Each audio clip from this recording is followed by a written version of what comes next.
Shout out sa mga may motor dyan na scooter, lalo na kung scooter o hindi, basta may motor ka, kailangan bago ka umalis ay kailangan mong i-check yung langis sa tubig, kung tinatawag na preventive maintenance. Kasi ito, bigla na lang tumirik at ayaw nang umandar.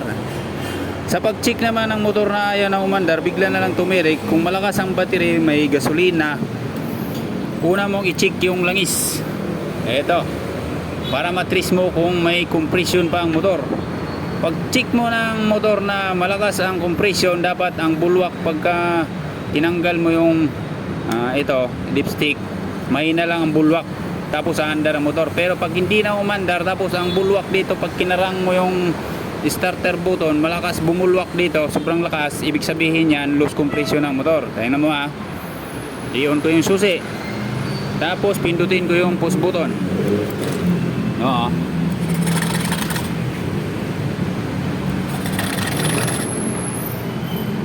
Sobrang lakas. Pag ganito ang mangyari sa motor mo, naubusan ng langis, tapos nung sinalina mo ng langis, tapos malakas na bumulwak, ibig sabihin yan, kailangan mo na magpalit ng block seat.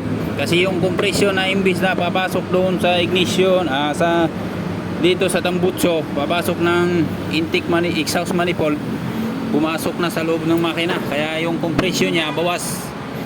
Pwedeng i-check mo dito sa spark plug. Itong spark plug, ito, pag natanggal mo na yung spark plug, yung butas ng spark plug ay takpan mo ng daliri. Katulad nito, natanggal ko na yung, tanggalin ko muna yung spark plug. Ito, tanggal na yung spark plug. Yung butas ng spark plug, takpan mo ng daliri. Sagad, itudo mo ng sagad na gano'n. Pag hindi na igaganon yung kamay mo habang pinipush start mo tong push button, hindi na gumaganon yung kamay mo, parang tahimik na siya, wala na, kailangan mo na magpalit ng block.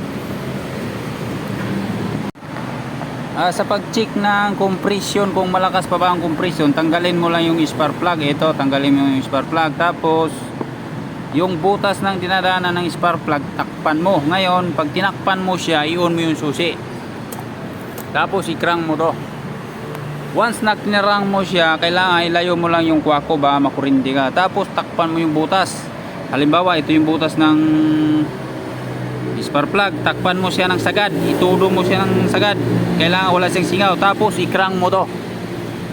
Pag ganito ang tunog ng sumasagitsit ng husto, ibig sabihin malakas. Pero tingnan mo,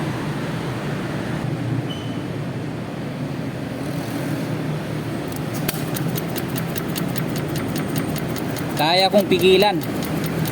Dapat pag malakas ang compression, ganito ang tunog niya. Ito, iluwa ko lang ng konti yung daliri ko para matrace mo kung ganito lang, ganito kalakas yung tunog ng pag malakas ang compression.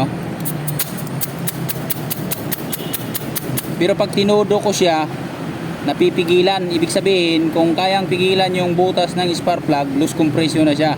Kailangan mo na siyang i-check yung block seat.